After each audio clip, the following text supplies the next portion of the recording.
Dear students, मैं एक बार फिर से आपके साथ और आपके सामने फिजिक्स का एक नया चैप्टर लेके जिसका नाम है वेव ऑप्टिक्स। किसी बच्चे ने कमेंट में लिखा था कि आप वेव ऑप्टिक्स पर एक वीडियो बनाइए, तो अभी समय हो रहा है रात का 1 और मैं इस वीडियो को शूट कर रहा हूँ। चैप्टर का नाम है वेव ऑप्टिक्स। देखिए, वेव ऑप्टिक्स चैप्टर की आवश्यकता क्यों पड़ी, पहले यहाँ पर हम जाते हैं। तो रे ऑप्टिक्स जो एक चैप्टर थी भाई, रे ऑप्टिक्स में हमने पढ़ा कि law of reflection, law of refraction. तो जो इसमें रे ऑप्टिक्स में हमने रिफ्लेक्शन के बारे में तो पढ़ लिया, लेकिन जहां तक हमको पढ़ना पड़ा डिफ्रैक्शन के बारे में, इस सब चीज हम रे ऑप्टिक्स से बता नहीं पाए। इसलिए हमको वेव ऑप्टिक्स की जरूरत पड़ी, जहां पर हम ये समझते हैं कि पार्टिकल एक रे जो होता है, रे में वेव नेचर होता है। तो इस चीज के कारण हमने वेव ऑप्टिक्स का जो है, हमको वेव ऑप्टिक्स पढ़ना पड़ा, क्योंकि ताकि बहुत सारे फिनोमेना है जो रे ऑप्टिक्स की मदद से नहीं समझा जा सकता था। इसलिए वेव ऑप्टिक्स चैप्टर की जो है ओरिजिनेशन हुई। ओके, तो सबसे पहला टॉपिक है वेव ऑप्टिक्स में वेव फ्रंट। सबसे पहले समझिए वेव फ्रंट कहते किसको है। वेव फ्रंट उसको कहते हैं कि ये सोर्स ऑफ लाइट, मान लीजिए कोई सोर्स ऑफ लाइट, वो क्या करता है, वो डिस्टरबेंस पैदा करता है। कभी भी आप किसी पौंड तालाब में आपने एक पत्थर फेंका होगा तो आपने देखा होगा कि चारों तरफ डिस्टरबेंस पैदा हो जाता है। वो क्यों होता है?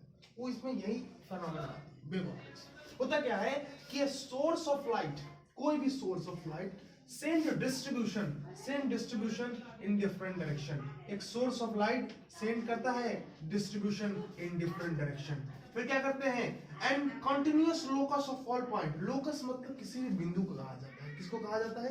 किसी भी बिंदु को। हम क्या करते हैं कि एक सोर्स ऑफ लाइट जो होता है वो चारों तरफ अपना डिस्टरबेंस भेजता है। डिस्टरबेंस भेजने के बाद क्या होता है मित्रों, देखिए होता क्या है कि जो हर पार्टिकल्स, जितने भी वेव सब पार्टिकल से बने, बोलो जी, पार्टिकल से बनी हुई, तो सबका एक एक लोकस होगा, एक बिंदु होगा, एक केंद्र होगा। उस सब बिंदु को जो अगर हम continuous locus of all particles, जो क्या हो रहा है, वाइब्रेट हो रहा है, किसमें? सेम फेज में। अगर उस सब को हम एक साथ जोड़ देते हैं बेटा, तो यही हमारा वेव फ्रंट बन जाता है। बोलो जी, ये हमारा क्या बन जाता है? वेव फ्रंट बन जाता है। तो वेव फ्रंट किसको कहते हैं? Source of light send distribution in all direction and locus of all particle vibrating in same phase, एक फेज में एट किसी इंस्टेंट में। अगर आप इस सब पॉइंट को मिला देते हो तो ये बन जाता है आपका वेव फ्रंट। बोलो जी, बिल्कुल चमका कि नहीं चमका? बोलो भाई, बिल्कुल चमका कि नहीं चमका? बहुत कुछ समझ गए। आगे चलते हैं, अपने नेक्स्ट पॉइंट की ओर हम बढ़ते हैं। देखो, नेक्स्ट पॉइंट है, एक नोट है, ये समझ लीजिए कि जो शेप ऑफ वेव फ्रंट होगा, जो वेव फ्रंट का शेप होगा, वो किस पर डिपेंड करेगा? वो सोर्स ऑफ लाइट पर डिपेंड करेगा। वेव फ्रंट किस प्रकार का होगा, किस शेप का होगा? वेव फ्रंट 3 शेप का होता है। एक स्फेरिकल शेप का होता है, एक सिलेंड्रिकल शेप का होता है और एक प्लेन शेप का होता है। तो ये किस शेप का होगा, ये किस पर डिपेंड करेगा? ये डिपेंड करेगा सोर्स ऑफ लाइट, कि भैया जो सोर्स है वो सोर्स किस प्रकार का है, वो सोर्स किस प्रकार का है, उस सोर्स पर डिपेंड करता है कि उस वेव फ्रंट का शेप कैसा होगा। इस चीज को आप समझ लें। इस चीज को समझने से पहले आप समझिए, अगर कोई भी पॉइंट सोर्स हो, तो पॉइंट सोर्स से हमने पढ़ा वेव फ्रंट क्या होता है, ऑल डायरेक्शन में डिस्टरबेंस भेजता है। तो ऑल डायरेक्शन में डिस्टरबेंस भेजा, अगर सब पॉइंट के लोकस को अगर हम मिला देते हैं तो एक सर्कुलर प्रकार का वेव फ्रंट, तो इसको स्फेरिकल वेव फ्रंट कहते हैं। स्फेरिकल वेव फ्रंट बनता जब है जब आपके पास पॉइंट सोर्स होता है, जब आपके पास पॉइंट सोर्स। जब एक लाइन होता है बेटा, जब एक लाइन होता है तो लाइन अपने चारों तरफ अपने वेव सब डायरेक्शन में क्या करता है, अपने पार्टिकल्स को भेजता है, डिस्टरबेंस भेजता है। तो इधर देख लीजिए बेटा, इस डायरेक्शन में भेजेगा, इस डायरेक्शन में भेजेगा, इस डायरेक्शन में भेजेगा, इस डायरेक्शन में भेजेगा, इस डायरेक्शन में भेजेगा, यहाँ भेजेगा, यहाँ भेजेगा, यहाँ भेजेगा, यहाँ भेजेगा, ये हर डायरेक्शन में भेजेगा, ये हर डायरेक्शन में भेजेगा। जब हर डायरेक्शन को आप मिलाओगे ना, तो ये क्या बनेगा पता है आपको? ये क्या बनेगा, आप देखिए, जब हर डायरेक्शन में आप इसको मिलाओगे तो ये आपको एक सिलेंड्रिकल शेप का मिलेगा। तो ये आप सिलेंड्रिकल शेप का मिलेगा। तो जब आपके पास जो आपका सोर्स ऑफ लाइट है वो अगर लाइन है तो आपका वेव फ्रंट कैसा बनेगा, तो आपका wave front cylindrical wave front बनेगा, याद रख लीजिए।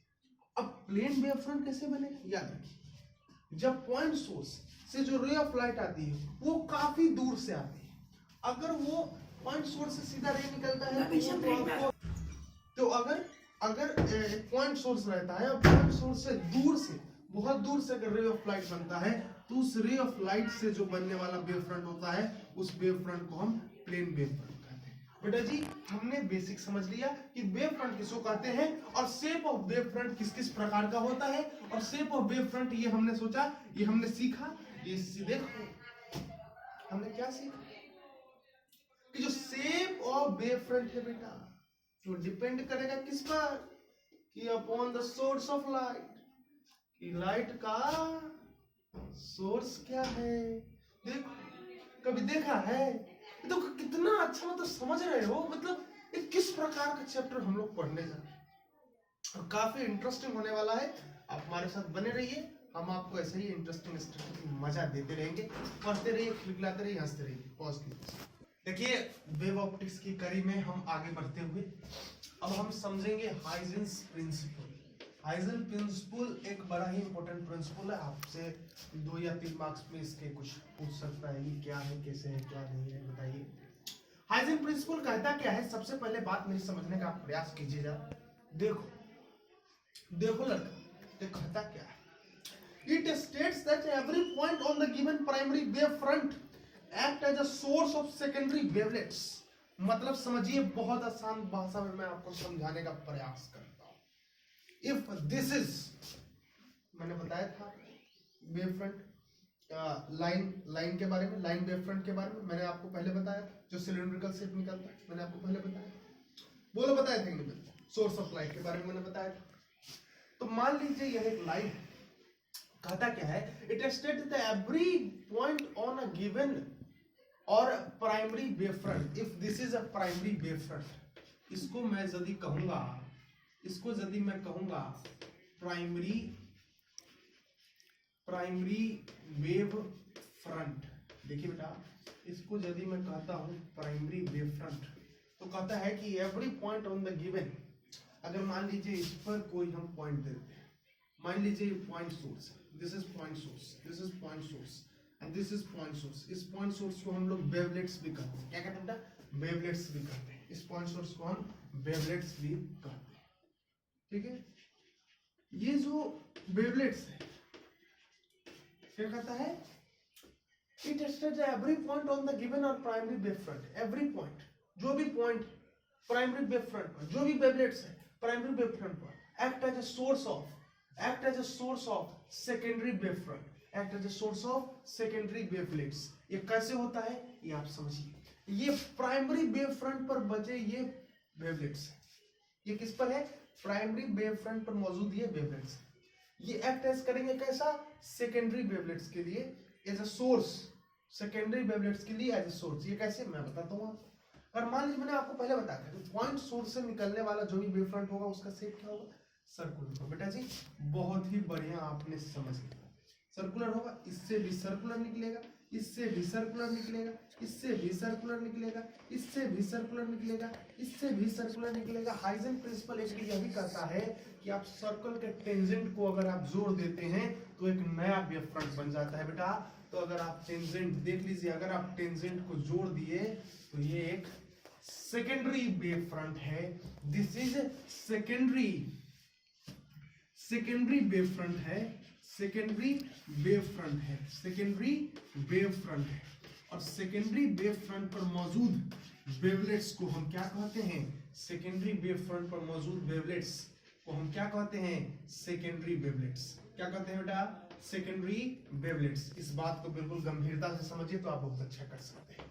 मैं आपको बताया कि प्राइमरी वेव फ्रंट पर जो मौजूदा वेवलेट्स हैं वो एक्ट एज अ सोर्स करते हैं सेकेंडरी वेवलेट्स के लिए। तो सेकेंडरी वेवलेट्स का सोर्स प्राइमरी वेवलेट्स हुआ कि नहीं हुआ, ये चीज ये कह रहा है, ये मैंने आपको समझा दिया। एक प्रिंसिपल एक यह भी कहता है, एक प्रिंसिपल में यह भी लाइन है, यह भी स्टेटमेंट है कि आप सारे सर्कुलर, ये सर्कुलर पॉइंट सोर्स से सर्कुलर वेवफ्रंट बनेगा। इस सब सर्कुलर के टेंजेंट को आप अगर मिला दीजिएगा तो ये क्या बनेगा, एक नया वेवफ्रंट बनेगा। इस वेवफ्रंट को क्या कहते हैं, सेकेंडरी वेवफ्रंट।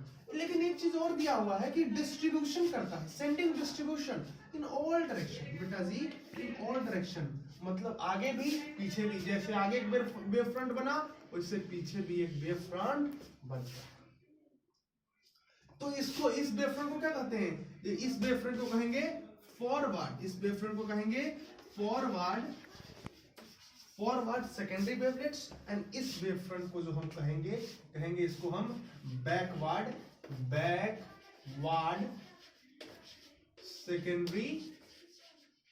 Secondary wavefront. फिर ये सोर्स करेगा थर्ड के लिए, फिर वो फोर्थ के लिए, तो ऐसे ऐसे ऐसे ऐसे डिस्ट्रीब्यूशन आगे बढ़ता जाएगा। तो हम यही देखते हैं कि अगर आप पॉन्ड में पत्थर फेंकते हो तो ऐसे, फिर ऐसे, फिर ऐसे, फिर ऐसे, तो ये प्राइमरी वेवफ्रंट। इस पर मौजूद जो वेवलेट्स होंगे उस सेकेंडरी वेवफ्रंट के सोर्स पर होंगे। इस पर जो वेवलेट्स होगा वो टर्शियर, जो तीसरा वाला वेवफ्रंट होगा उसका सोर्स होगा। इस पर जो वेवलेट्स होगा ये जो चौथा वाला वेवफ्रंट है उसका सोर्स होगा। तो इस प्रकार से डिस्ट्रीब्यूशन, ये डिस्टर्बेंस आगे बढ़ता जाता है और एक वेव बन जाता है। ठीक है, थैंक यू।